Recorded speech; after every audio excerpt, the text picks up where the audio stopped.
तो आज हम लोग सीखेंगे प्रश्नावली 4.2 के दूसरे प्रश्न का दूसरा पार्ट। इसमें लिखा हुआ है, एक कुटीर उद्योग एक दिन में कुछ खिलौने निर्मित करता है। प्रत्येक खिलौने का मूल्य 55 में से एक दिन में निर्माण किए गए खिलौने की संख्या को घटाने से प्राप्त संख्या के बराबर है। किसी एक दिन कुल निर्माण लागत 750 रुपये थी। हम उस दिन निर्माण किए गए खिलौनों की संख्या ज्ञात करना चाहेंगे। तो हम लिखेंगे, माना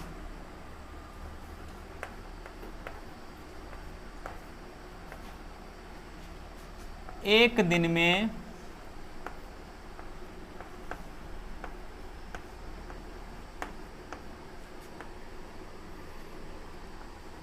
निर्माण किए गए खिलौनों की संख्या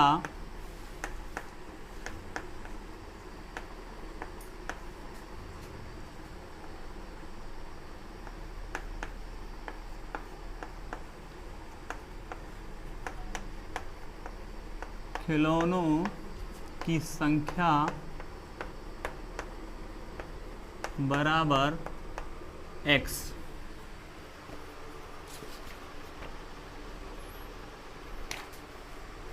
फिर इसमें अगला पॉइंट है,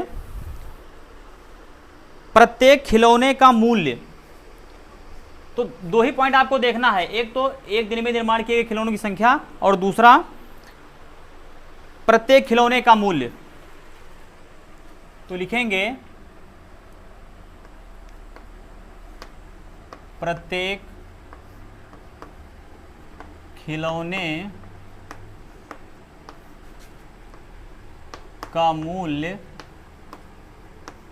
बराबर, इसमें बताया गया है कि 55 रुपये में से यदि एक दिन में निर्माण किए गए खिलौनों की संख्या को घटा दीजिए तो जितना आपको उत्तर प्राप्त होगा उतना एक खिलौने का मूल्य है। तो हम घटा देते हैं, 55 रुपये में से एक दिन में निर्माण किए गए खिलौनों की संख्या कितनी है, x, तो -x। इतने रुपए 55 में से x को घटाने पर जो हमको प्राप्त होगा उतने रुपए एक खिलौने का मूल्य है। अब आगे हमें बताया गया है, तो हम लिखेंगे प्रश्नानुसार। आगे हमें यह बताया गया है कि किसी एक दिन कुल निर्माण लागत 750 रुपये थी। तो कुल निर्माण लागत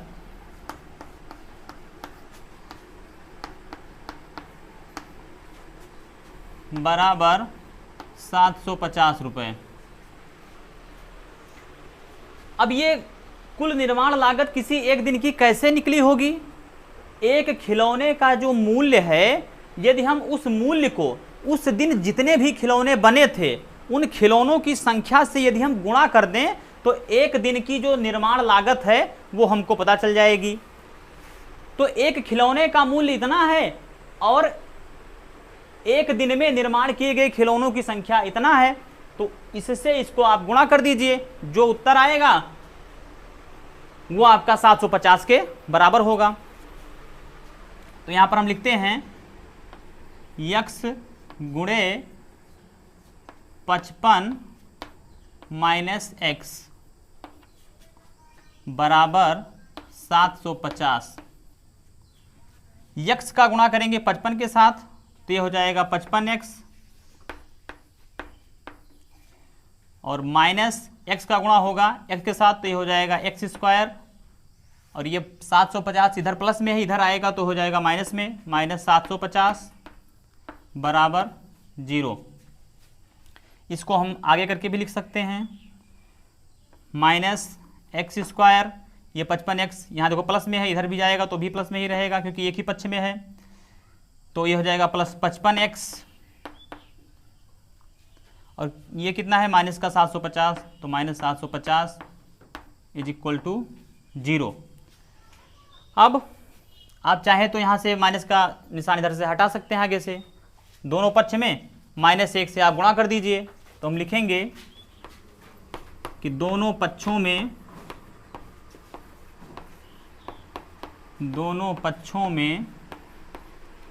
-1 से गुणा करने पर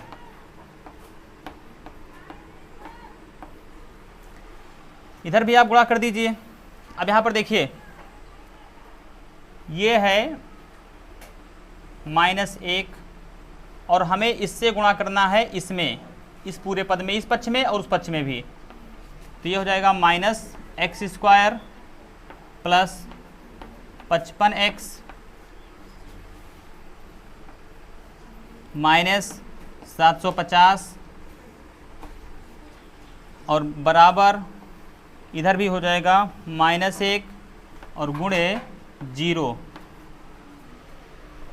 अब हम चाहते तो ये स्टेप यहाँ पर मिस कर सकते थे, डायरेक्ट यहाँ पर जब मैंने लिख दिया कि दोनों पक्षों में -1 से गुणा करने पर, तो सीधे सीधे हम गुणा करके यहाँ पर लिख देते माइनस का या -1 इस सभी पदों में इधर और इस पक्ष में भी। लेकिन हमने उसको यहाँ पर लिख दिया है ताकि आप कन्फ्यूज ना हो जाएं कि कैसे ये हो गया। अब देखिए, माइनस का गुणा जब माइनस से होगा तो प्लस हो जाएगा, और प्लस आगे बढ़ जाता है तो उसको हम लिखते नहीं, वो छिप जाता है। 1 का गुणा x² से होगा तो x² ही मिलेगा हमें, तो हम लिख सकते हैं x²। यहाँ पर देखिए, माइनस का गुणा प्लस के साथ होगा तो ये माइनस हो जाएगा, और 1 का गुणा 55x के साथ होगा तो ये 55x हो जाएगा, क्योंकि 1 से गुणा या भाग करने पर किसी भी संख्या का मान बदलता तो है नहीं। फिर देखिए, माइनस का गुणा जब माइनस के साथ होगा तो ये प्लस हो जाएगा, और 1 का गुणा जब 750 के साथ होगा तो ये 750 हो जाएगा, बराबर 0 को आप चाहे जिससे गुणा कर दीजिए, चाहे धनात्मक संख्या से, चाहे ऋणात्मक संख्या से, चाहे जिस संख्या से, उसका मान सदैव 0 ही रहता है। तो ये आपका बराबर 0 हो जाएगा। तो लो, हमने माइनस हटा दिया आगे से। अब इसको हम सॉल्व कर लेते हैं। अब हमें क्या करना है, इस पद को हम जैसे है वैसे उतार लेंगे नीचे, x², यहाँ पर प्लस का 750 है, ये भी आप नीचे उतार लीजिए ऐसे, बराबर 0। आपको तोड़ना है इस वाले पद को 2 पार्ट में, और इस तरह से तोड़ना है। यहाँ पर देखिए, 750 यहाँ पर है, यहाँ पर इसका गुणांक कितना है, 1 है, तो 750 गुणे 1 कितना हुआ, 750। तो यानी आपको इस पद को इस तरह से तोड़ना है कि जिनका जब हम गुणा करें तो हमको 750 प्राप्त हो, और उनको जोड़ने या घटाने पर हमको -55 प्राप्त हो। तो हम गुणनखंड कर लेते हैं 750 का। 750, 2 से 2 3 6, 1 गया इधर होगा 15, 2 7 14, 1 गया इधर, 2 5 10। अब देखिए, 5 और 7 12 और 3 15, अब ये 3 से कटेगा तो 3 एकम 3, 3 दूनी 6, 1 इधर गया, 3 बचे 15, 5 2 7, 1 8। अब इसका योग जो है वो 8 आ रहा है, तो इसका मतलब ये है कि अब ये 3 से नहीं कटेगा, अब ये 5 से कटेगा। 5 से विभाज्यता का नियम क्या है कि इकाई के स्थान पर यदि 5 या 0 है तो फिर वो 5 से संख्या पूरी तरह से विभाजित होती है। तो अब 5 से काट दीजिए, तो ये हो जाएगा 5 दूनी 10, 2 बच्चा इधर गया, 5 पंचे 25। फिर देखिए, 5 पंचे 25 और 5 एकम 5, ये हमको मिल गया। अब इसको ध्यान से देखिए, यदि मैं इसका गुणा कर दूं 2 3 6 और 6 पंचे 30, और इसका गुणा कर दूं 5 25, तो इसका गुणा कितना आया 30 और इसका गुणा कितना आया 25।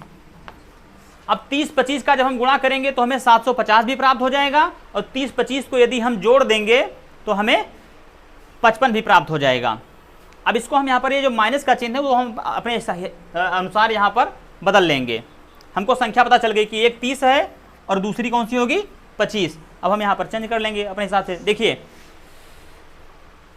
यहाँ पर है आना चाहिए माइनस का 55x, तो माइनस का 55x लाने के लिए हमें क्या करना पड़ेगा कि इसको भी माइनस बना देते हैं, इसको भी माइनस बना देते हैं। तो हम लिख देते हैं -30x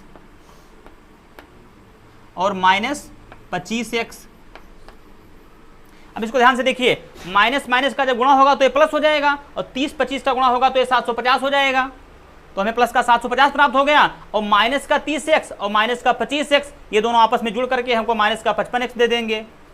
तो इस तरह से हमने इसको तोड़ दिया। अब इसमें हम देखते हैं कि इन दो पदों में यहां से लेकर के यहां तक कॉमन क्या है। तो x इसमें भी है, x इसमें भी है, हमने x कॉमन ले लिया। यहाँ पर बचा क्या, यहाँ पर बचा x माइनस यहाँ पर क्या बचा 30।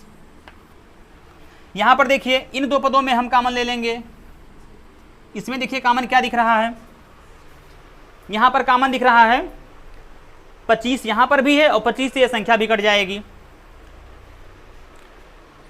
या फिर जैसे मैंने आपको पिछले वीडियोज में बताया है कि हाँ जो इस ब्रैकेट में आया है वही इस ब्रैकेट में आना चाहिए। तो आप यहाँ पर लिख दीजिए पहले ही कि x माइनस 30। अब देखिए यहाँ पर x है और यहाँ पर है माइनस का 25x, तो मैं इसको किससे गुणा कर दूं कि ये माइनस का 25x हो जाए। तो माइनस 25 से आप गुणा कर दीजिए, माइनस 25, बस आगे वाला ऑटोमेटिक फिट हो जाएगा। आपको टाइम वेस्ट करने की कोई ज़रूरत ही नहीं कि आप उसको भाग दो इससे। ये अगर फिट हो गया और सेम है दोनों में तो अगला ऑटोमेटिक फिट हो जाता है, बराबर 0।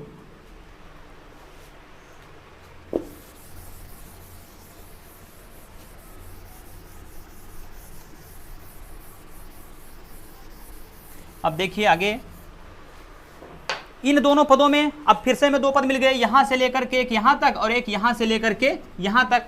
इन दोनों पदों में हमको कॉमन क्या दिख रहा है, तो x माइनस 30 यहाँ भी है, x माइनस 30 यहाँ भी है, तो हमने x माइनस 30 कॉमन ले लिया, x माइनस 30 कॉमन ले लिया।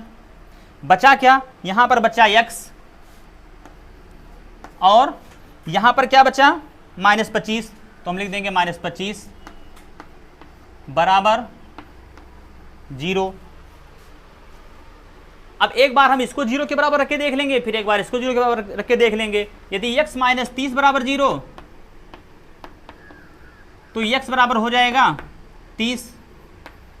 क्यों, क्योंकि इधर माइनस 30 से इधर जाएगा तो प्लस 30 हो जाएगा और 0 में 30 जुड़ेगा तो 30 आ जाएगा। तो एक तो आ गया 30। इसको देखते हैं, x माइनस 25 बराबर 0, तो x बराबर कितना हो जाएगा 25 हो जाएगा।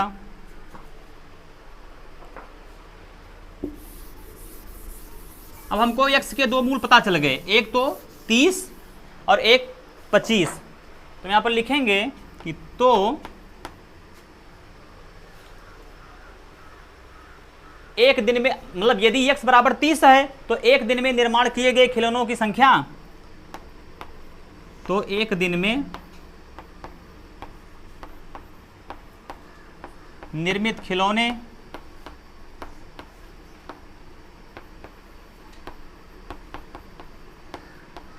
बराबर कितना है x का मान कितना आया 30।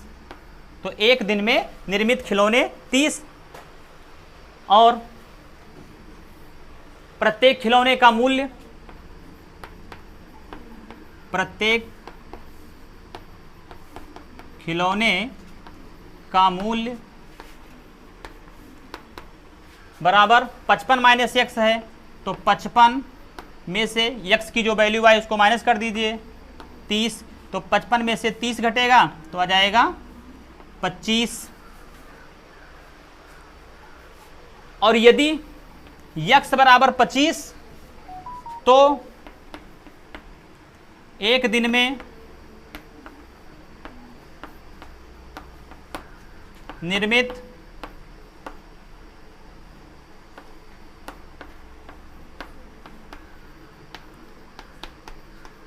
खिलौने बराबर x, और x का मान कितना आया है 25, तो ये हो गया 25। प्रत्येक खिलौने का मूल्य, प्रत्येक खिलौने का मूल्य बराबर 55 माइनस x, तो 55 में से जो x की वैल्यू आई है इसको आप माइनस कर दीजिए, तो 55 माइनस 25 तो प्राप्त हो गया आपको 30। तो इस तरह से आपको हल करना था इस क्वेश्चन को। तीसरा प्रश्न है, ऐसी दो संख्याएं ज्ञात कीजिए जिनका योग 27 हो और गुणनफल 182 हो। तो बहुत सिंपल क्वेश्चन है। माना क्वेश्चन नंबर 3, माना पहली संख्या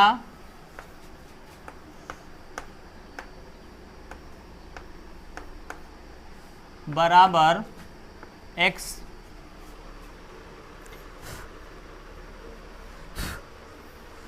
पहली संख्या x है और दूसरी संख्या हो जाएगी, दूसरी संख्या बराबर 27 माइनस x। क्यों? क्योंकि दोनों संख्याओं का योग 27 है। तो यदि पहली संख्या हमने x मान लिया तो दूसरी संख्या क्या हो जाएगी? 27 में से यदि पहली संख्या को हम घटा देंगे तो हमें दूसरी संख्या पता चल जाएगी, क्योंकि दोनों का योग जो है वो 27 है।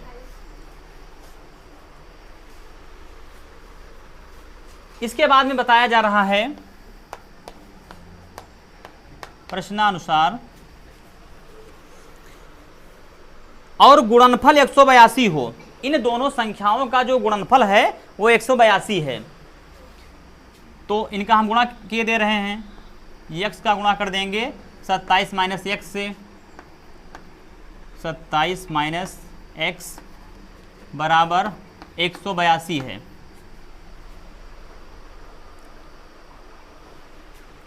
इनका गुणा कर लीजिए।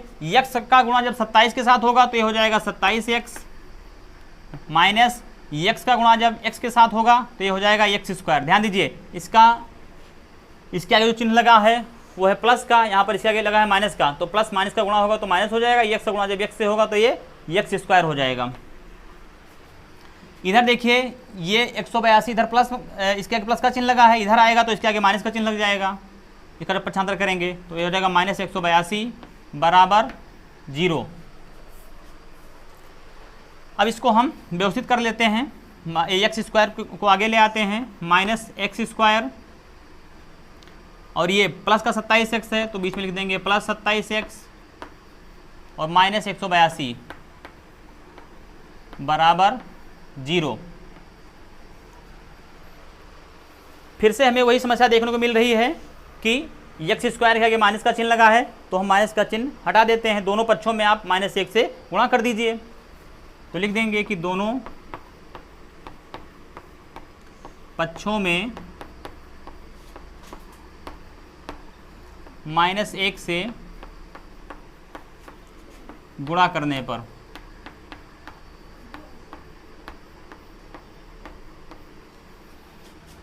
-1 से जब यहाँ गुणा करेंगे तो ये हो जाएगा एक्स स्क्वायर, यहाँ पर जब गुणा करेंगे -1 से तो ये हो जाएगा -27x और जब यहाँ पर गुणा करेंगे -1 से तो ये हो जाएगा प्लस 182 बराबर, यहाँ पर जब -1 से गुणा करेंगे तो ये 0 ही हो जाएगा। अब इसको हम लिख देंगे, पहले और तीसरे पद को वैसे उतार देंगे, एक्स स्क्वायर यहाँ पर है प्लस 182 बराबर 0। बीच वाले पद को तोड़ देंगे। बीच वाले पद को हम इस तरह से तोड़ेंगे कि उनको जब हम जोड़े घटाएं तो हमको -27 प्राप्त हो और उनका जब हम गुणा करें तो 182 प्राप्त हो, क्योंकि 182 यहाँ पर है और यहाँ पर है इसका गुणांक 1, तो दोनों पॉजिटिव हैं, इसलिए जब 182 का गुणा 1 से होगा तो 182 आ जाएगा। तो 182 का हम फैक्टर के ले रहे हैं उन संख्याओं को ज्ञात करने के लिए। 182 2 से पहले काट दीजिए, 2 9 18, 1 बचा, यहाँ पर 2 बचा तो 2 कम 2। अब देखिए ये किससे कटेगा, ये 7 से कट जाएगा, 7 गुणे 13 कर देंगे तो 13 से 91 होता है, फिर 13 से कट जाएगी, 13 कम 13। अब ध्यान दीजिए, यदि मैं 2 का गुणा 7 से कर दूं तो हो जाएगा 2 सत्ते 14 और 14 गुणे 13, यहाँ पर एक ही संख्या तो बची, तो 14 गुणे 13 यदि हम कर दें तो हमको 182 प्राप्त हो जाएगा और 14 और 13 को यदि हम जोड़ देते हैं तो हमको 27 प्राप्त हो जाएगा। और यहाँ पर हम इसको -27 बना सकते हैं। कैसे? इसके आगे भी माइनस लगा दीजिए, इसके भी आगे माइनस लगा दीजिए, तो जब माइनस माइनस दोनों हो गए, दोनों ऋणात्मक पूर्णांक हो जाएंगे तो आपस में जुड़ जाएंगे और आपस में जुड़ करके हमको -27 दे देंगे और इनका जब गुणा होगा तो माइनस माइनस का प्लस हो जाएगा और 14 13 का गुणा होगा तो 182 हमको दे देंगे। तो इस तरह से फिट बैठ रहा है। तो हम लिख देंगे -14x minus 14x minus 13x। अब इस देखिए इसमें कॉमन ले लेते हैं हम, तो यहाँ पर कॉमन है x, यहाँ पर बचा x माइनस यहाँ पर बचा 14, और यहाँ पर हम कॉमन ले लेते हैं, ये जो यहाँ पर आया है वही अगले ब्रैकेट में आना चाहिए, x माइनस 14 ही। अब यहाँ पर x है, यहाँ पर माइनस 13x है, मैं इसमें किससे गुणा कर दूँ कि ये माइनस का 13x हो जाए, तो इसको माइनस 13 से आप गुणा कर दीजिए, बराबर 0। इन दोनों पदों में हमें कॉमन क्या दिख रहा है, x माइनस 14 हमने कॉमन ले लिया, x माइनस 14। यहाँ क्या बचा, यहाँ बचा x, और यहाँ पर क्या बचा माइनस 13, तो होगा माइनस 13 बराबर 0। अब हम बारी बारी से उसको चेक करके देख लेते हैं कि मूल क्या आ रहे हैं। यदि x माइनस 14 बराबर 0, x माइनस 14 बराबर 0, तो x बराबर हो जाएगा 14, और यदि x माइनस 13 बराबर 0, x माइनस 13 बराबर 0, तो ये x बराबर हो जाएगा 13।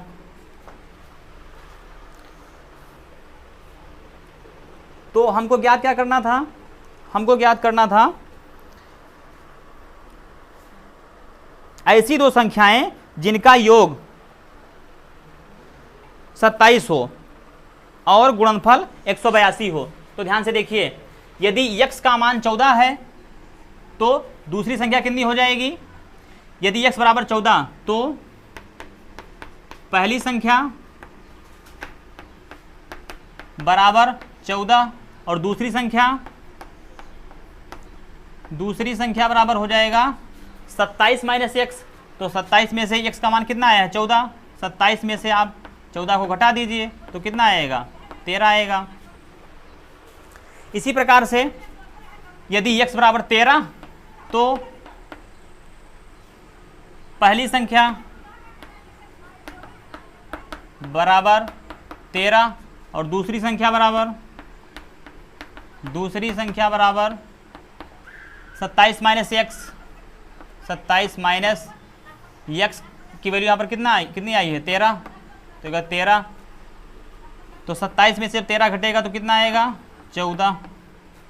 तो वो संख्याएं 13 और 14 हैं। यदि आप उनको आपस में गुणा करते हैं तो आपको 182 भी प्राप्त हो जाएगा। आप चाहे तो चेक करके देख लें, 14 गुणे 13, 13 चौके 52 के 2 हासिल आई 5, 13 एकम 13 और 5 18, 182। तो सवाल आपका बिल्कुल सही है। क्वेश्चन नंबर 4 लिखा है, दो क्रमागत धनात्मक पूर्णांक ज्ञात कीजिए जिनके वर्गों का योग 365 हो। तो माना पहला धनात्मक पूर्णांक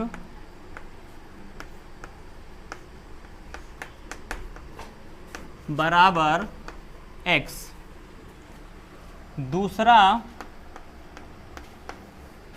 धनात्मक पूर्णांक हो जाएगा x प्लस 1। क्यों?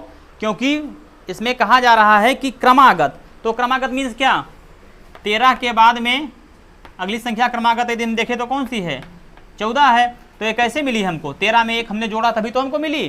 तो इसी तरह से यहाँ पर पहला धनात्मक पूर्णांक यदि x है तो यदि x में हम एक जोड़ देते हैं तो अगली संख्या जो है वो हमको प्राप्त हो जाएगी। आगे लिखते हैं, प्रश्नानुसार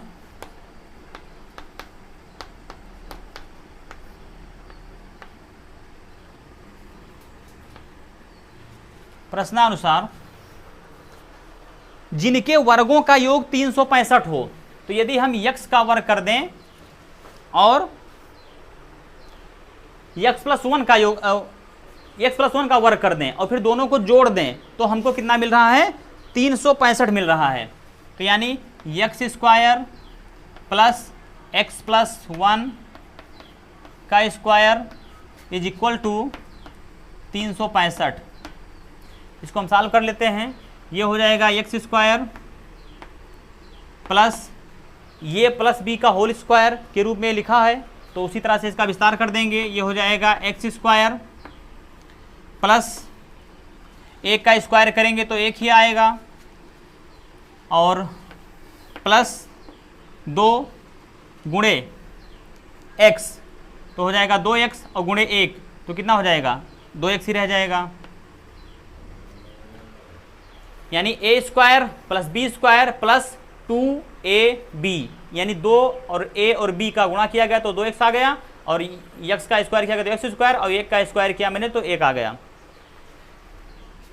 ये होता है a प्लस बी का होल स्क्वायर का फार्मूला, बराबर 365।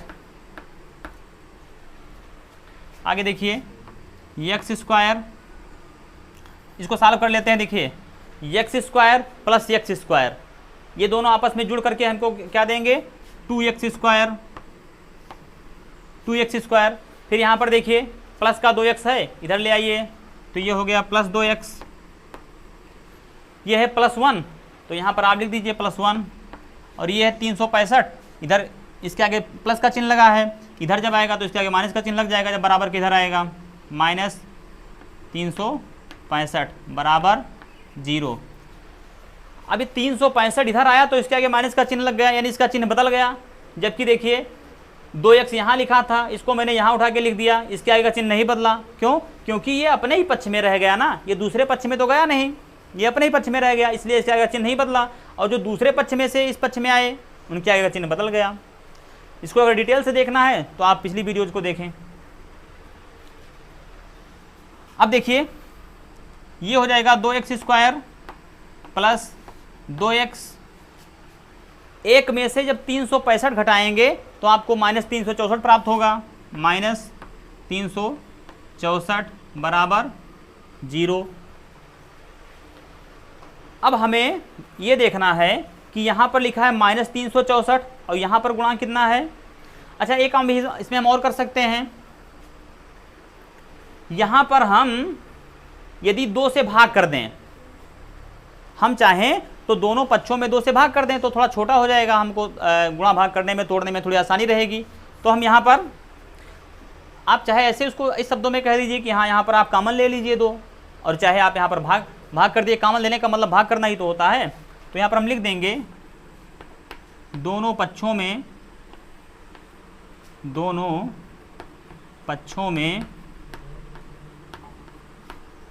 2 से भाग करने पर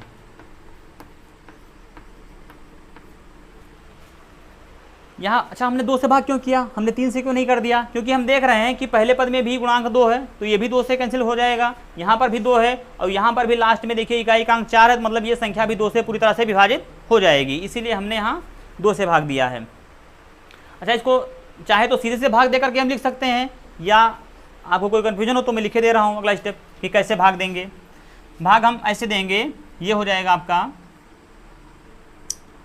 2x स्क्वायर, अच्छा इसको डिटेल में लिखे दे रहे हैं, ये हो जाएगा 2x square plus 2x minus 364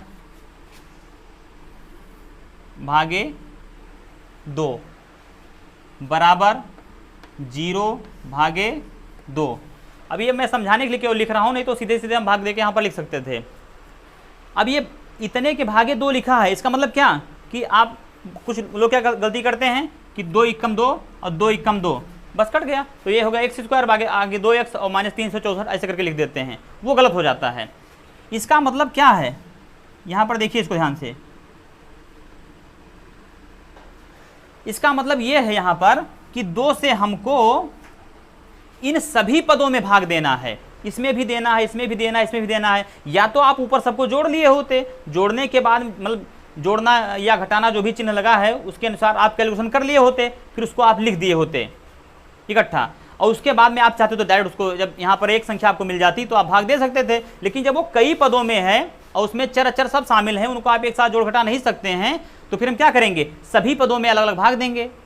तो इसको हम क्या करेंगे कि 2 से पहले इसमें भाग देंगे, फिर 2 से इसमें भाग देंगे, फिर इसको हम 2 से इसमें भाग देंगे। अच्छा इसको यदि हम चाहें तो इस रूप में भी लिख सकते हैं कि 2x² बटे में 2, प्लस का चिन्ह लगा है तो प्लस 2x बटे में 2, फिर माइनस का चिन्ह लगा है तो माइनस का चिन्ह लगा दिया 364, और बटे में यहाँ पर 2, ये जो लिखा है, बराबर। इसको देखिए, 0 को आप चाहे जिससे गुणा भाग कीजिए उसका मान 0 ही रहता है, तो ये कितना हो जाएगा, ये 0 ही हो जाएगा। अब इसमें आप भाग देख लीजिए, 2 एकम 2, 2 एकम 2, कैंसिल आउट हो गया। देखिए 2 एकम 2, 2 एकम 2, 2 एकम 2, और यहाँ पर 2 एकम 2, एक बच गया, इधर गया तो हो गया 16, 2 अट्ठे 16, और इधर बचा 4, तो 2 दूनी 4, हमको यहाँ कितना मिल गया 182। तो बराबर हम लिख सकते हैं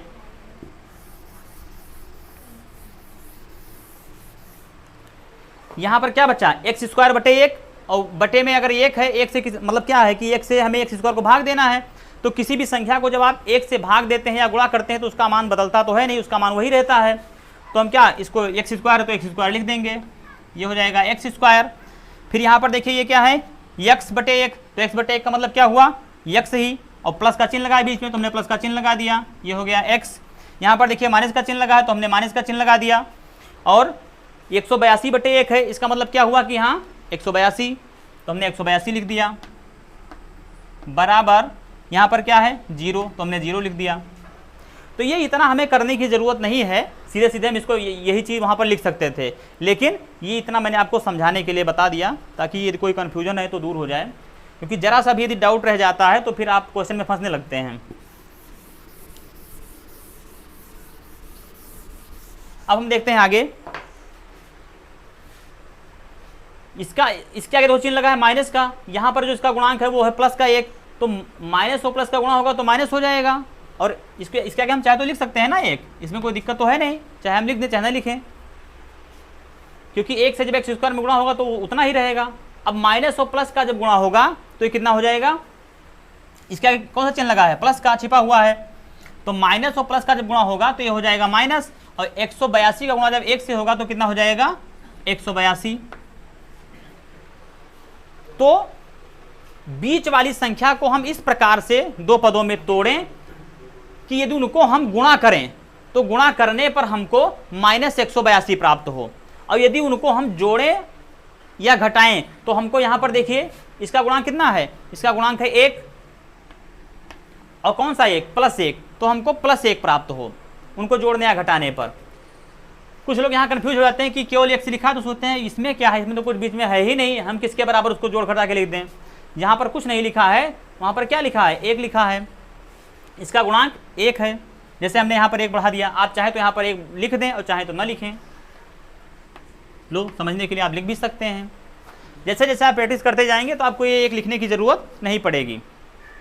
तो ये 182 का हम गुणनखंड कर लेते हैं, ये जो माइनस है ये प्लस माइनस का चक्कर छोड़ दो, नहीं तो कंफ्यूज हो जाओगे, इसको भी बाद में हम एडजस्ट कर लेंगे अपनी सुविधानुसार।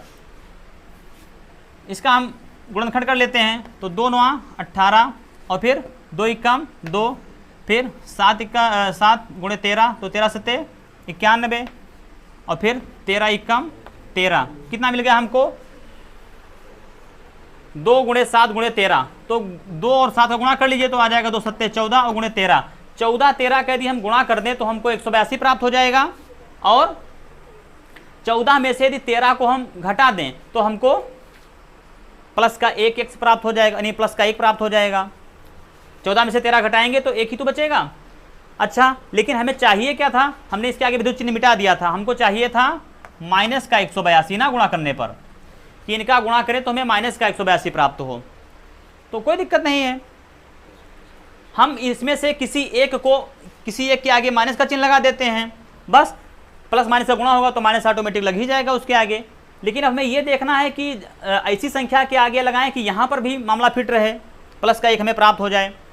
तो यदि हम 13 के आगे माइनस लगा दें तो कोई दिक्कत तो होगी नहीं, 14 में से 13 घट जाएगा और हमको पॉजिटिव संख्या प्राप्त हो जाएगी, तो वही हम यहाँ पर लिख देंगे।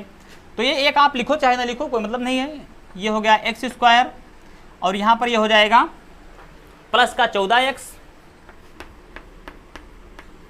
और माइनस का 13x, यहाँ पर है -182, तो ये हो गया -182 बराबर 0। इनमें कॉमन ले लेते हैं, तो यहाँ पर कॉमन लिया हमने x, बचा x प्लस यहाँ पर कितना बचा 14। यहाँ पर देखिए जो इस ब्रैकेट में आया वही अगले ब्रैकेट में भी आएगा और आना ही चाहिए वही, x प्लस 14। यहाँ पर x है, यहाँ पर है -13x, इसको मैं किससे गुणा कर दूँ कि माइनस का 13x हो जाए, तो -13 से गुणा कर दूँ बराबर 0। इन दोनों पदों में कॉमन हमें क्या दिख रहा है, तो इन दोनों पदों में कॉमन है x प्लस 14, हमने कॉमन ले लिया। यहाँ पर क्या बचा, यहाँ पर बचा x और यहाँ पर बचा -13, तो ये हो गया -13 बराबर 0। तो एक बार हम x प्लस 14 को 0 के बराबर रख के देख लेते हैं, एक बार x -13 को बराबर रख के देख लेते हैं। यदि x प्लस 14 बराबर 0 तो x बराबर हो जाएगा 0 - 14, ये प्लस 14 इधर जाएगा तो -14 हो जाएगा, इसका आगे चिन्ह बदल जाएगा। तो 0 में से 14 घटाएंगे तो आपको कितना मिल जाएगा, x का मान -14। और यदि x -13 बराबर 0 तो x बराबर हो जाएगा 0 + 13, ये -13 है इधर जाएगा तो इसके आगे चिन्ह बदल जाएगा, ये हो जाएगा +13। और x बराबर हो जाएगा 0 में 13 जुड़ जाएगा तो ये हो जाएगा 13, x बराबर 13। तो x का एक मान हमको प्राप्त हुआ -14 और एक प्राप्त हुआ 13। तो x का मान ऋणात्मक तो हो नहीं सकता है, क्योंकि क्वेश्चन में आपके बताया गया है कि दो क्रमागत धनात्मक पूर्णांक, अर्थात वो पूर्णांक कैसे हैं, धनात्मक होने चाहिए, ऋणात्मक नहीं होने चाहिए। तो हम यहां पर लिख देंगे कि x का मान ऋणात्मक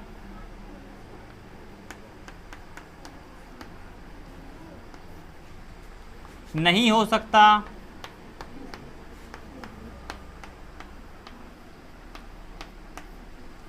अतः पहला पूर्णांक बराबर 13 और दूसरा पूर्णांक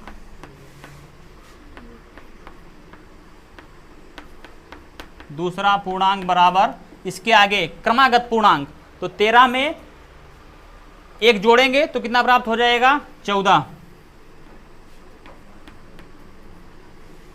तो वो दोनों धनात्मक पूर्णांक यही होंगे। 13 14 का जब आप गुणा करेंगे तो आपको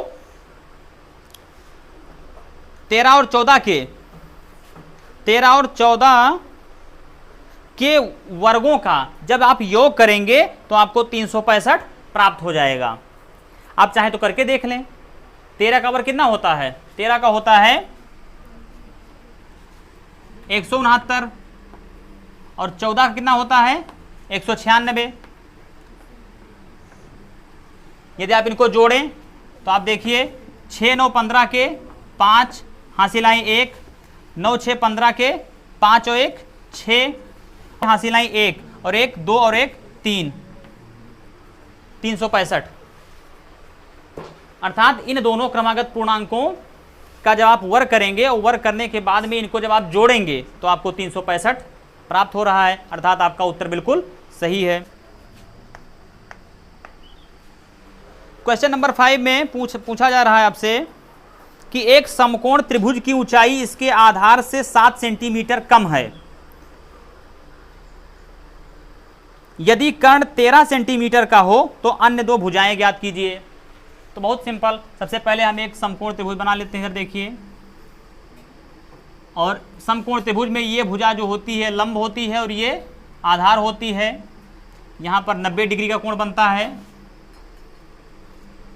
और ये भुजा कर्ण कहलाती है। तो क्वेश्चन में बताया जा रहा है कि जो समकोण त्रिभुज की ऊंचाई है वो इसके आधार से 7 सेंटीमीटर कम है और कर्ण जो है वो 13 सेंटीमीटर का है। तो हमें आधार दिया नहीं गया है, तो हम मान लेते हैं कि आधार x है। तो ऊंचाई कितनी हो जाएगी, ऊंचाई के लिए बताया जा रहा है कि ऊंचाई जो है वो आधार से 7 सेंटीमीटर कम है। तो कितना हो जाएगा, x में से 7 घटा देंगे हम, x - 7, ऊंचाई हो गई x - 7 मीटर 7 सेंटीमीटर और कर्ण हमारा कितना है 13 सेंटीमीटर। अब इसको लिख देते हैं, लिखेंगे कैसे? लिखेंगे माना समकोण त्रिभुज की, माना समकोण त्रिभुज में आधार भुजा, या आधार क्यों लिख दो, आधार बराबर x सेंटीमीटर, x सेंटीमीटर, तो ऊंचाई बराबर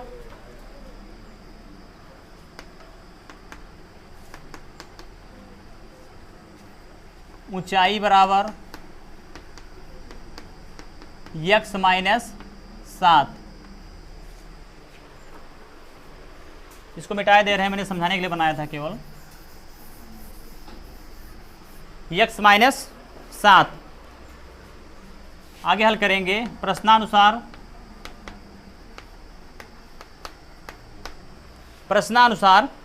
हमें बताया जा रहा है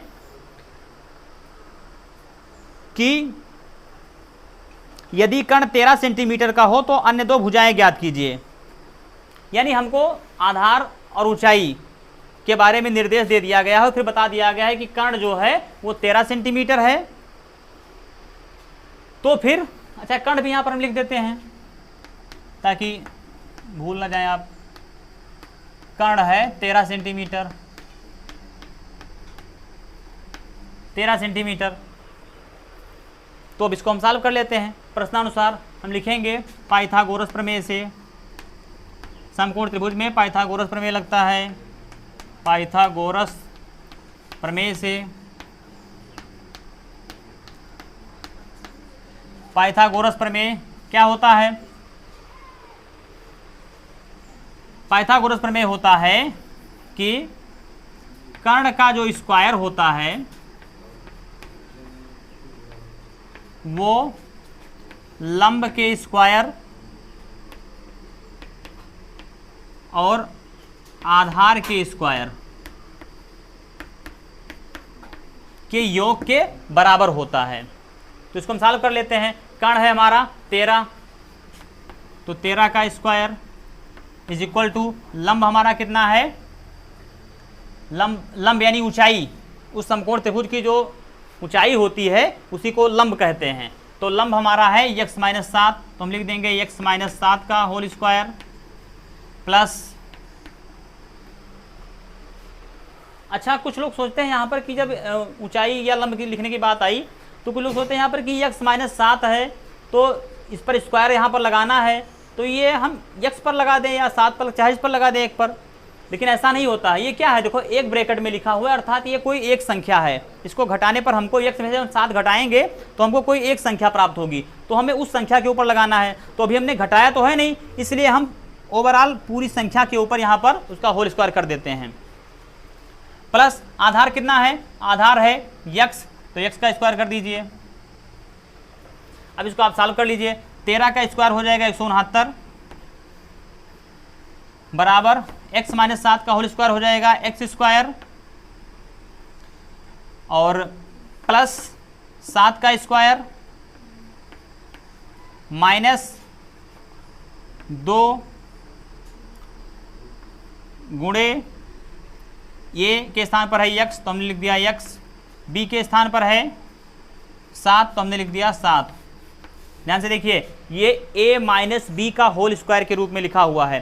तो a माइनस बी का होल स्क्वायर सर्वसंख्या का प्रसार होता है कि a square plus B square minus 2ab, तो उसी रूप में हमने इसको लिख दिया है। a के स्थान पर x है और b के स्थान पर है 7, तो इसी तरह इसीलिए हमने यहाँ पर x स्क्वायर, यहाँ पर 7 स्क्वायर, यहाँ पर 2ab होता है, तो 2 और a के स्थान पर है x, तो हमने लिख दिया x, और b के स्थान पर 7, तो हमने लिख दिया 7।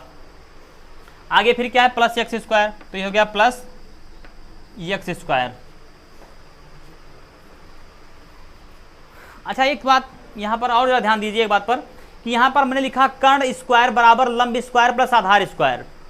आप इसको चाहते तो ऐसा भी लिख सकते थे कि लंब स्क्वायर प्लस आधार स्क्वायर बराबर कर्ण स्क्वायर।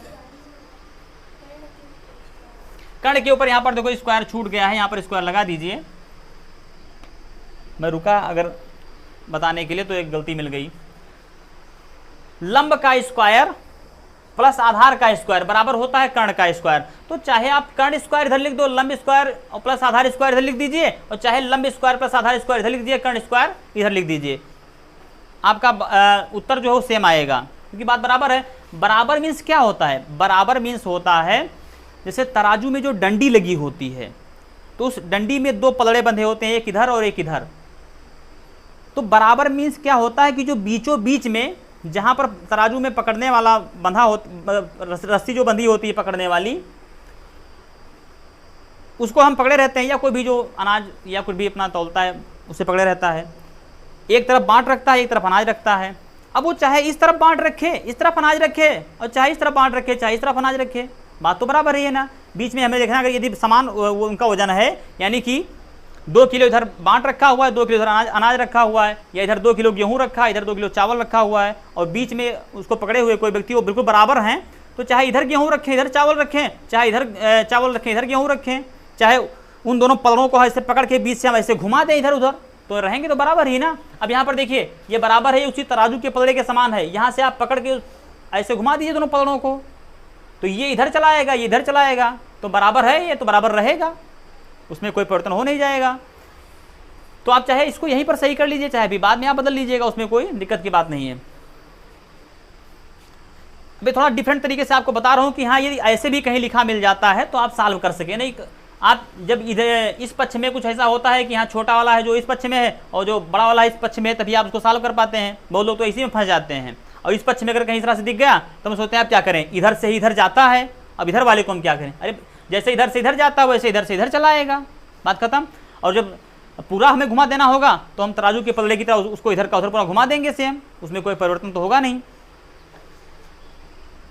जब तराजू के पलड़े में इधर से उठा करके इस पलड़े से उस पलड़े में हम कुछ रखेंगे तब उनके भार में कुछ परिवर्तन होगा, तब वहां पर हमें प्लस माइनस का चिन्ह लगाना पड़ता है, क्योंकि इधर उनका वजन जो था वो उसको बराबर किए हुए था, और उनको उठा के हमने इधर रख दिया तो उनके वजन को हमको उधर माइनस कर देना पड़ता है कि ये घट जाए, इनका वजन शून्य कर दें किसी तरह से, ताकि हमारा बैलेंस बना रहे, बराबर रहे।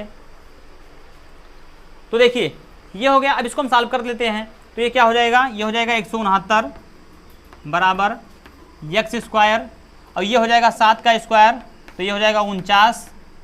यहाँ पर देखिए माइनस का चिन्ह लगाए, माइनस लगा दीजिए। 2 का गुणा x से होगा 2x, फिर 7 से होगा तो हो जाएगा 14x। क्यों? चाहे ऐसा चाहो गुणा कर लो, 7 दूनी 14 और गुणे x 14x, माइनस का चिन्ह लगा रहेगा, तो ये हो जाएगा 14x, और ये हो जाएगा प्लस एक्स स्क्वायर।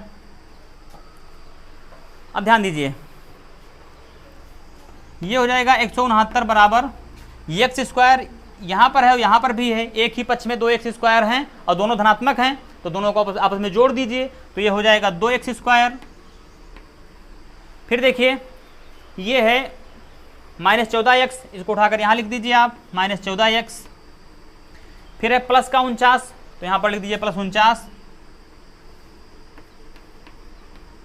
और इधर देखिए ये है, इधर प्लस का 169 है, जब ये उधर जाएगा तो इसके आगे माइनस का चिन्ह लग जाएगा, यानी -169 हो जाएगा, तो ये हो गया -169।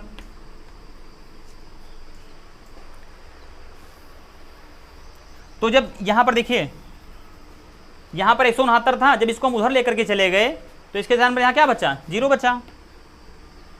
तो एक स्टेप लिखने से हम बच गए, नहीं तो भी इसको हम पहले लिखते फिर उसके बाद में सॉल्व करते तभी हमें मिलता। हमने डायरेक्ट इसको वहाँ पर ले जाकर के उधर रख दिया और इधर हमें 0 मिल गया, पक्षांतर कर दिया। अब देखिए इसको हम सॉल्व किए ले रहे हैं फिर से। 0 बराबर 2x square -14x plus 49 minus 169, यानी 49 में से जब आप 169 घटाएंगे तो कितना बचेगा? ये बचेगा, छोटी संख्या में से बड़ी संख्या आप घटा रहे हैं, इसका मतलब उत्तर आपका जो है ऋणात्मक प्राप्त होगा। ऋण का आपने चिन्ह लगा दिया। 9 में से 9 घटा 0, और 6 में से 4 घटा 2, 1 में से 1 कुछ घटने वाला है ही नहीं, यानी 0 घटा तो 1 बचा, 120। ये हमको मिल गया। तो हमें क्या मिल गया? 0 बराबर 2x स्क्वायर -14x -120। अब हम चाहें तो इसको ऐसे अंत तक ऐसे सॉल्व करते चले जाएं, इधर हम 0 रखें, और चाहे तो इसको हम यहीं से पढ़ के ऐसे घुमा दें, ये सारा मैटर इधर लिख दें हम, और इसको उठा के इधर लिख दें यहीं पर, कोई दिक्कत नहीं। चलो इस क्वेश्चन को हम ऐसे ही सॉल्व करते हैं, थोड़ा एक अलग तरीके से दिखेगा, तो कहीं ना कहीं हमारी बुद्धि का विकास होगा। हम इसको लिखेंगे 0 बराबर, इसको आप देखिए तो ये हो जाएगा 2x square minus 14x minus 120 है। अब आप माइनस 120 का गुणा कीजिए 2 के साथ। अच्छा, यहाँ पर एक काम और भी तो कर सकते हैं, क्या कर सकते हैं कि ये भी, इसमें भी 2 से भाग लग जाएगा, इसमें भी 2 से भाग लग जाएगा, इसमें भी 2 से भाग लग जाएगा, तो हम भाग करके पर इसको थोड़ा छोटा कर लेते हैं ताकि हमें इसको तोड़ने में आसानी रहे। तो हम लिख देते हैं कि दोनों पक्षों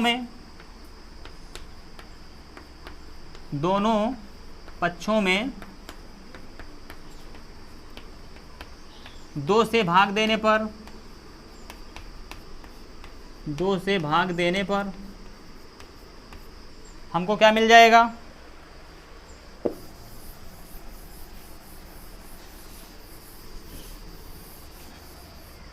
जब हम दोनों पक्षों में 2 से भाग देंगे तो 0 में 2 से भाग देंगे 0 ही रहेगा, बराबर यहाँ पर देखिए 2x स्क्वायर में 2 से भाग देंगे तो बचेगा x स्क्वायर, माइनस 14x में 2 से भाग देंगे तो हो जाएगा 7x, और माइनस का चिन्ह लगा दीजिए। 120 में जब आप भाग देंगे 2 से तो बचेगा 60। अब ये थोड़ा छोटा हो गया, सॉल्व करने में थोड़ी आसानी हो गई। अब हमें क्या करना है, इस पद को हमें तोड़ना है 2 पदों में। तो -60 है और यहाँ पर कितना है, +1 है। -60 का +1 से गुणा करेंगे कितना आएगा, -60 आएगा।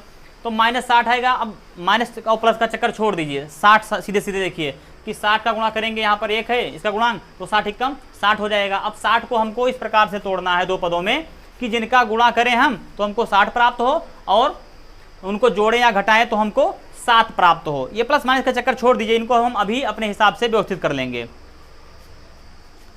तो 60 का हम फैक्टर कर लेते हैं, या कई सवाल में मैं आपको इस तरह से बता चुका हूं। अब तो हो सकता है आप सीधे सीधे भी जान जाएं कि हाँ 60 का फैक्टर हम मन से करके देखते हैं। तो 60 का फैक्टर क्या क्या हो सकता है जिसको जोड़ने या घटाने पर हमको 7 मिल सकता है। तो 15 चौके 60, तो 15 में यदि हम 4 जोड़ेंगे तो 19 हो जाएगा, और 15 में 4 यदि हम घटाएंगे तो 11 हो जाएगा, 7 तो मिला नहीं। अच्छा, तो और किस पहाड़े में आता है 60, तो 12 पंचे 60। हाँ, 12 में यदि हम 5 को घटा देंगे, नहीं हाँ 12 में 5 यदि हम घटा देंगे तो हमको 7 प्राप्त हो जाएगा। लो, लॉजिक लग गया। ऐसे ही आपको सोचना है, तो आपको ये करने की ज़रूरत भी नहीं है। तो हमें क्या मिला, एक हमको मिला 12 और 5। अब हम प्लस माइनस को व्यवस्थित कर लेते हैं। एक हमको मिल गया 12, एक मिल गया 5। तो हमको चाहिए क्या, हमको चाहिए -60 का गुणा हमें करना है 1 से, तो हमको प्राप्त होता है -60। तो हमको चाहिए -60, यानी इन दोनों में से कोई ना कोई एक ऋणात्मक होगा, तभी हमको माइनस का 60 प्राप्त होगा, क्योंकि प्लस माइनस का गुणा माइनस हो जाएगा और 12 5 का गुणा होगा तो 60 हो जाएगा। तो एक ना एक तो ऋणात्मक रहेगा। अच्छा, उत्तर जो है वो हमको ऋणात्मक प्राप्त हो, यानी इनको जोड़ने या घटाने पर हमको क्या प्राप्त हो, -7 प्राप्त हो। तो -7 हमें कब प्राप्त होगा, जब हम छोटी संख्या में से बड़ी संख्या घटाएंगे तब हमको -7 प्राप्त होगा। तो इसका मतलब क्या है, इसको ऋणात्मक कर दीजिए, इसको धनात्मक रहने दीजिए। बस जब आप देखो इसका प्लस छिपा है, प्लस माइनस से गुणा होगा तो माइनस हो जाएगा, 12 पंचे 60 हो जाएगा, आपको -60 मिल जाएगा। और 5 में से जब आप 12 घटाएंगे तो आपको माइनस का 7 मिल जाएगा। तो यहाँ पर हम लिखते हैं 0 बराबर x square minus x square plus 5x minus 12x minus 60। 0 बराबर,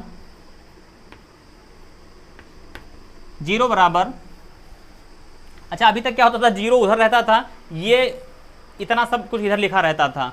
तो हमको अच्छा वो ऐसे आदत भी पड़ी रहती है तो हमें थोड़ी आसानी होती है, इसलिए जब भी कहीं ऐसा आ जाता है तो इसको हम घुमा लेते हैं, इधर का उधर कर लेते हैं। पूरा का पूरा यहाँ से तराजू का पलड़ा ही ऐसे पकड़ के तराजू को यहाँ से ऐसे घुमा देते हैं, तो इधर का पलड़ा उधर चला गया, उधर का पलड़ा सीधे इधर चला आया, और है तो बराबर ही ना दोनों, तो घुमाने पर कहीं ऊपर नीचे थोड़ी हो जाएंगे, तभी हम बराबर ही रहेंगे। लेकिन इस क्वेश्चन को मैं ऐसे ही लगा रहा हूँ ताकि आपकी आदत ऐसे भी बनी रहे, थोड़ा सीख सकें आप, कुछ और थोड़ा अलग अनुभव कर सकें। तो यहाँ पर देखिए एक्स स्क्वायर और प्लस 5x में आप कॉमन ले लीजिए, तो ये हो जाएगा x, यहाँ पर क्या बचा x और प्लस यहाँ पर क्या बचा 5। अब जो इस ब्रैकेट में आया है वही अगले ब्रैकेट में आना चाहिए, तो हमने लिख दिया x + 5 ऑलरेडी।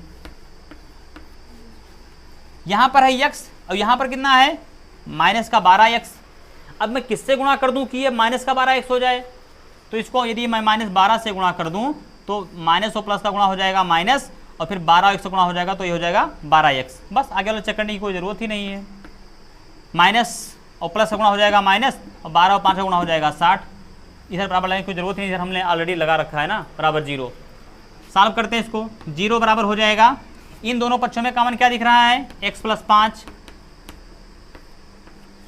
यहाँ क्या बच गया x, यहाँ क्या बच गया -12, तो ये हमको प्राप्त हो गया। अब देखिए यदि x + 5 बराबर 0 तो x का हमें एक मूल ज्ञात हो जाएगा, यदि x - 12 बराबर 0 तो हमें x का दूसरा मूल ज्ञात हो जाएगा। तो हम लिखते हैं कि x प्लस, अच्छा ऐसे ही जैसे हमने लिखा है शुरू से वैसे ही लिख देते हैं कि 0 बराबर x + 5, तो 0 इधर +5 है, इधर आएगा तो क्या हो जाएगा -5, और बराबर यहाँ क्या बचा x, तो 0 में से 5 घटेगा कितना आ जाएगा -5 बराबर x। तो x की वैल्यू कितनी आ गई -5, यानी x की एक वैल्यू हमें मिल गई -5। दूसरा मूल हमें क्या मिल जाएगा, देखिए x - 12, 0 है इधर तो इधर ही लिख देते हैं 0 बराबर x - 12। अब देखिए 0 इधर है, -12 इधर है, इसको इधर ले आइए, पक्षांतर कर दीजिए, तो इधर -12 इधर आएगा तो ये +12 हो जाएगा बराबर x। तो 0 में 12 जोड़ेंगे तो कितना आएगा 12 बराबर x। तो x की हमें एक वैल्यू कितनी मिल गई 12। तो x के हमें दो मूल प्राप्त हुए, एक तो हमें प्राप्त हुआ -5 और एक हो गया 12x, एक हमें प्राप्त हो गया प्लस का 12 यानी 12। अब ध्यान से देखिए जो भी यहाँ पर समकोण त्रिभुज था हमें उसका सिर्फ कर्ण ज्ञात था, ये 13, इसको हमने x मान लिया था और ये x - 7 था। तो हमें इसका पता तो है नहीं कि ये कितना कितना है, लेकिन इतना हम जरूर जानते हैं कि ये जो भी है x यहाँ पर आधार भुजा जो भी है इसका मान ऋणात्मक नहीं हो सकता है। क्यों? क्योंकि यहाँ पर देखो x का मान आया है 12, चलो हम मान लेते हैं 12 नहीं है, ये कुछ और है, लेकिन कुछ ना कुछ तो होगा, क्योंकि यहाँ से इसकी एक लंबाई है और लंबाई कभी भी ऋणात्मक नहीं हो सकती है। ये या तो 12 है, चलो 12 है, या कुछ भी है, कोई भी है ये भुजा, इसकी कोई ना कोई माप होगी, 12 होगी या 5 होगी, 3 होगी, 2 होगी, 1 होगी या 0.1 होगी, कुछ ना कुछ तो इसकी लंबाई जरूर होगी, ऋणात्मक तो नहीं हो सकती। अब यदि हम आपसे पूछें कि आपकी हाइट क्या कभी ऋणात्मक हो सकती है, तो नहीं हो सकती है। अरे भैया कोई बहुत छोटा है तब भी वो इतना बड़ा रहेगा, तो इतना बड़ा है तो इसकी भी तो एक मीजर है, ये लंबाई किस में है प्लस में तो है, माइनस में तो उसकी लंबाई हो नहीं सकती है कभी भी। माइनस कब आएगा, पहले 0 आएगा यानी उसकी लंबाई कुछ है ही नहीं, और फिर उसके पीछे जाएगा तो माइनस होगा, तो जब कुछ है ही नहीं तो वहाँ पर उसकी लंबाई की कोई चर्चा ही नहीं हो सकती है। तो इससे क्या स्पष्ट होता है कि यहाँ पर जो x का मान आया है वो ऋणात्मक कभी भी नहीं हो सकता है। तो ऋणात्मक नहीं हो सकता है तो कौन सा होगा, दूसरा वाला जो मान आया है, हमें दो मूल तो प्राप्त हुए हैं, तो ऋणात्मक नहीं हो सकता है, तो जाहिर सी बात है धनात्मक होगा, और धनात्मक होगा तो धनात्मक में हमें इसकी वैल्यू पता चल ही गई है। तो इसको हम जरा डिटेल से लिख देते हैं, इधर साइड में लिखे दे रहे हैं, आप नीचे लिख दीजिएगा, यहाँ पर स्पेस नहीं है, कि चूंकि x का मान ऋणात्मक नहीं हो सकता,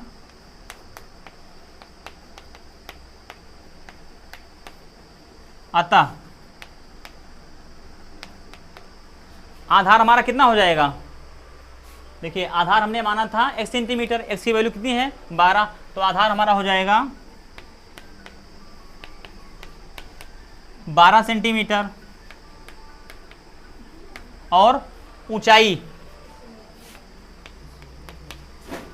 बराबर हो जाएगी x माइनस 7, तो x की वैल्यू कितनी आई है 12, तो 12 में से आप 7 घटा दीजिए तो कितना आ जाएगा, 12 में 7 घटा 5 सेंटीमीटर, 5 सेंटीमीटर। तो इस तरह से इस क्वेश्चन को सॉल्व करेंगे। क्वेश्चन नंबर 6 में आपको बताना है, इसमें पूछा जा रहा है कि एक कुटीर उद्योग एक दिन में कुछ बर्तनों का निर्माण करता है। एक विशेष दिन यह देखा गया कि प्रत्येक नग की निर्माण लागत रुपये में उस दिन के निर्माण किए गए बर्तनों की संख्या के दुगुने से 3 अधिक थी। यदि उस दिन कुल निर्माण लागत 90 रुपये थी तो निर्मित बर्तनों की संख्या और प्रत्येक नग की लागत ज्ञात कीजिए। बहुत सिंपल है, जिस प्रकार से हमने सॉल्व किया था दूसरे क्वेश्चन का दूसरा वाला पार्ट, सेम उसी तरह से ये है। तो हम लिखेंगे कि माना क्वेश्चन नंबर ये है 6, क्वेश्चन नंबर 6 है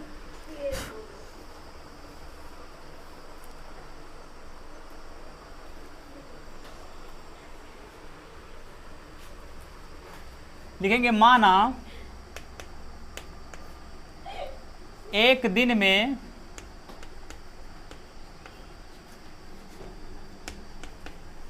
निर्माण किए गए बर्तनों की संख्या, निर्माण किए गए बर्तनों की संख्या बराबर x, यानी एक दिन में x बर्तन बनाए गए। x संख्या हमने मान ली कि हाँ इतने हमें पता तो है नहीं कि यहाँ 4 बर्तन बनाए गए कि 5 बर्तन बनाए गए, तो हमने मान लिया कि x बर्तन बनाए गए। अब प्रत्येक बर्तन की कीमत क्या होगी, तो उसको हम लिख लेते हैं।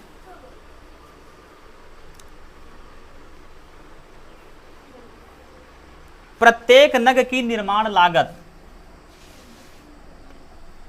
प्रत्येक यानी एक बर्तन को बनाने में खर्चा कितना आया, प्रत्येक नग की निर्माण लागत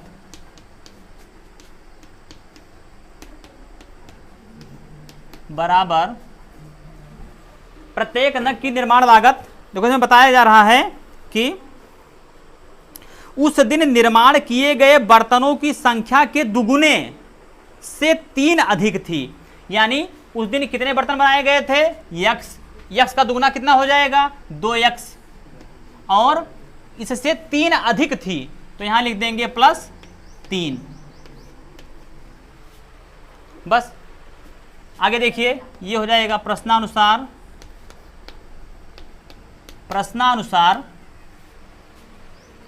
इसमें बताया गया है, आगे आपको हिंट दिया जा रहा है कि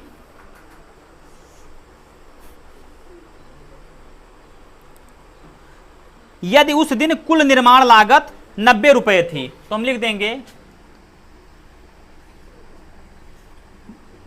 एक दिन की, उस दिन मतलब यहां पर हमने एक दिन मान लिया ना उस दिन को, तो लिख दीजिए एक दिन की कुल निर्माण लागत, निर्माण लागत बराबर 90 रुपये थी, तो हमने लिख दिया 90 रुपये। ठीक, अब ये हमें कैसे मिला होगा 90 रुपये, हम कैसे पता चले होंगे कि हाँ उस दिन निर्माण लागत 90 रुपये आई। तो एक बर्तन की जो लागत, मतलब एक बर्तन को बनाने में जो लागत आई, उस लागत मूल्य को उस दिन जितने बर्तन बनाए गए होंगे जब उन बर्तनों की संख्या से गुणा कर दिया गया होगा तो हमको उस दिन की निर्माण लागत मिल गई।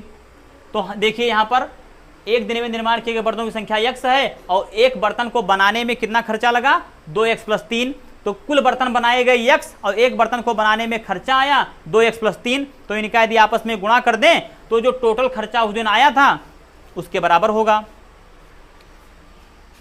तो हम गुणा किए दे रहे हैं, देखिए ये हो जाएगा x गुणे 2x + 3 बराबर 0 नहीं, 0 नहीं, एक दिन की कुल निर्माण लागत। तो हमने क्या किया, इनका गुणा कर दिया आपस में, x गुणे 2x + 3 और ये कितना है 90 के बराबर है, तो हमने लिख दिया 90। अब इसको हम सॉल्व कर लेते हैं, x का गुणा करेंगे 2x के साथ तो ये हो जाएगा 2x² प्लस x गुणा 3 के साथ हो जाएगा 3x और ये 90 है, इसको इधर ले आइए तो प्लस का 90 इधर आएगा तो ये माइनस का 90 हो जाएगा बराबर 0। अब यहाँ पर देखिए 2 है गुणांक, यहाँ 3 है, यहाँ पर 9 है, तो यहाँ पर हम इसको भाग तो दे नहीं सकते हैं किसी भी एक ऐसी संख्या से, तो इसलिए हम इसको ऐसे ही सॉल्व कर लेते हैं। देखिए 90 है यहाँ पर है 2, तो 90 का गुणा आप कर लीजिए 2 के साथ, तो 90 दूना हो गया 180, 90 दूना हो गया 180। अब 180 को हमें 180 के हमें ऐसे दो गुणनखंड ज्ञात करने हैं कि जिनका गुणा करें तो 180 प्राप्त हो। जब इसी के गुणनखंड रहेंगे तो जाहिर सी बात है उनका गुणा करने पर 180 में प्राप्त ही होगा, लेकिन उन गुणनखंडों को जोड़ने या घटाने पर हमको 3 प्राप्त हो। प्लस माइनस अभी हम अपने अनुसार व्यवस्थित कर लेंगे, क्वेश्चन के अनुसार, जैसे यहाँ पर जो रिक्वायरमेंट होगी उसके अकॉर्डिंग। 2 से भाग देंगे तो 180 को जब हम 2 से भाग देंगे तो यह हो जाएगा 2 9 18 और 0 का 0। फिर देखिए 2 से हम पुनः इसको भाग देंगे क्योंकि यहाँ इकाई के स्थान पर 0 है, अर्थात ये 2 से पूर्णतः विभाजित होगा, तो ये हो जाएगा 2 चौके 8, 1 बचा 2 पंचे 10। अब ये 5 4 9, तो जाहिर सी बात है 3 से कटेगा, तो ये हो जाएगा 3 एकम 3, 1 बचा इधर गया 15 हो गया, 3 पचे 15। फिर यहाँ पर 3 पचे 15, कितना बचा 5, 5 एकम 5। अब ध्यान से देखिए, यदि हम 2 का गुणा कर दें 2 के साथ में तो हो जाएगा 2 दूनी 4 और 4 तियाँ 12। यदि 4 का गुणा कर दें हम 3 के साथ, इन तीनों का आपस में गुणा करें तो हमको प्राप्त हो जाता है 12, 2 दूनी 4 तियाँ 12 और 3 गुणे 5 कर दें हम तो हमको मिल जाएगा 15, 3 पचे 15। अब यदि 15 में 12 को हम घटा देंगे, 15 में यदि हम 12 को घटा देंगे तो हमको 3 प्राप्त हो जाएगा, ये पता चल गया। प्लस माइनस अभी हम अपने अनुसार अरेंज कर रहे हैं, जैसा क्वेश्चन में बताया गया उसके अनुसार से हम व्यवस्थित कर लेंगे। ये हमें पता चल गया कि 15 में यदि हम 12 को घटाएंगे तो हमको 3 मिल जाएगा और इनका गुणा कर देंगे तो हमको 90 मिल जाएगा। अब देखो इसको अरेंज कैसे करेंगे, ध्यान से देखिए, माइनस का 90 गुणे 2 जब आप करेंगे तो आपको माइनस का 180 प्राप्त होगा, तो यानी गुणनफल जो हो वो हमको माइनस का 180 प्राप्त हो और जो गुणनफल आए उनको जोड़ने या घटाने पर हमको प्लस का 3 प्राप्त हो। यहाँ पर देखिए कितना है, ये प्लस का 3 है, तो हमको प्लस का 3 प्राप्त हो, यानी 3 प्राप्त हो। अब ध्यान से देखिए यदि आप, तो इसमें आपको क्या दिख रहा है, 15 में यदि हम 12 को घटाएंगे तो हमको कितना प्राप्त हो जाएगा, 15 में यदि हम 12 को घटा देंगे तो हमको प्राप्त हो जाएगा 3, लेकिन 15 में यदि हम 12 का गुणा करेंगे तो हमको माइनस का 180 प्राप्त नहीं होगा, माइनस का 180 हमको प्राप्त नहीं होगा। तो फिर हम क्या करेंगे, किसी एक को हमें माइनस बनाना पड़ेगा, तो हम किसको बना दें माइनस, जाहिर सी बात है हमको चाहिए प्लस का 3 यहाँ पर, तो यदि हम इसको माइनस बना दें तो 15 में से जब 12 घटेगा तो 3 बच जाएगा और यहाँ पर जब 15 और माइनस 12 का गुणा होगा तो माइनस 180 भी हो जाएगा। तो इस तरह से आपको यहाँ पर इसको 2 पदों में तोड़ना है, तो एक हमको मिल गया 15 और दूसरा मिल गया -12, 15 और -12, तो ये हो जाएगा 2x² plus 15x minus 12x minus 90 बराबर 0। यहाँ पर आप कॉमन क्या ले सकते हैं, x कॉमन ले सकते हैं, तो हमने x कॉमन ले लिया, बचा क्या, यहाँ पर बचा 2x, यहाँ पर क्या बचा +15, तो जो यहाँ पर आया है वही आगे भी आएगा,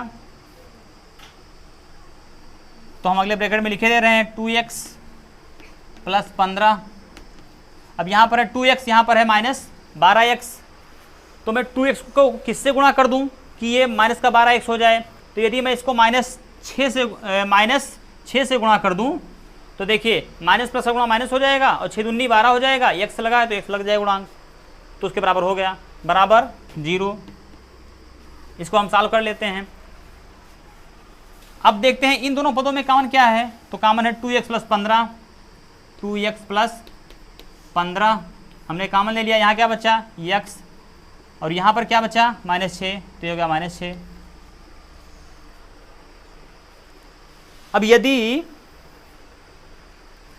2x + 15 बराबर 0, 2x + 15 बराबर 0, तो 2x बराबर हो जाएगा -15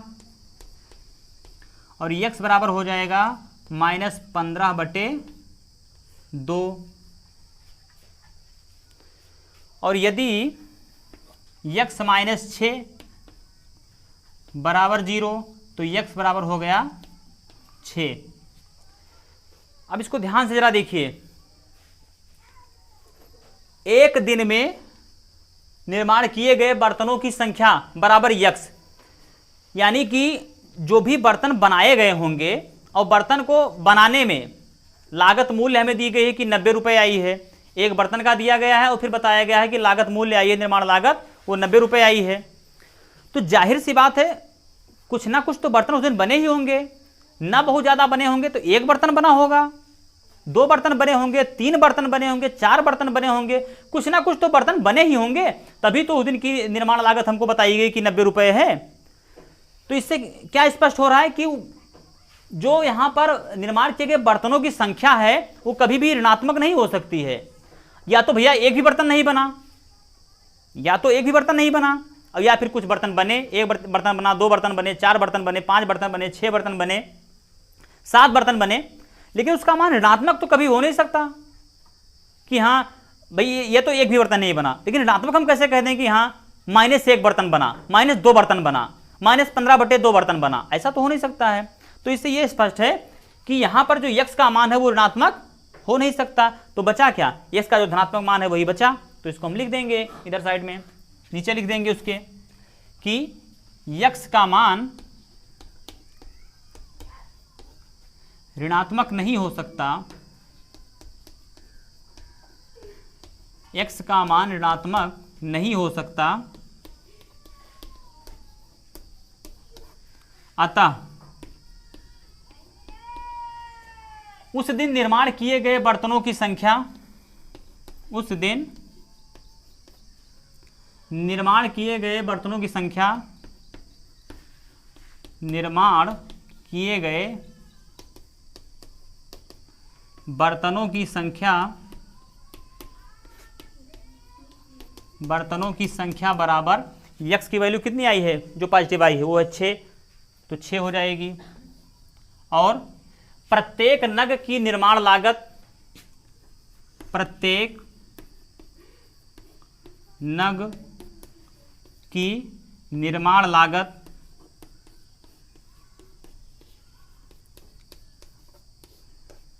बराबर 2x + 3 है, तो 2 और x की वैल्यू कितनी आई है, अच्छा पूरा लिख देते हैं, 2x + 3। अब देखिए 2 और x के बीच में क्या छिपा है, गुणे का चिन्ह, तो 2 गुणे x की वैल्यू कितनी आई 6, तो ये हो गया 6 + 3, तो 6 दूनी 12 और +3, तो ये हो जाएगा 12 और 3 15।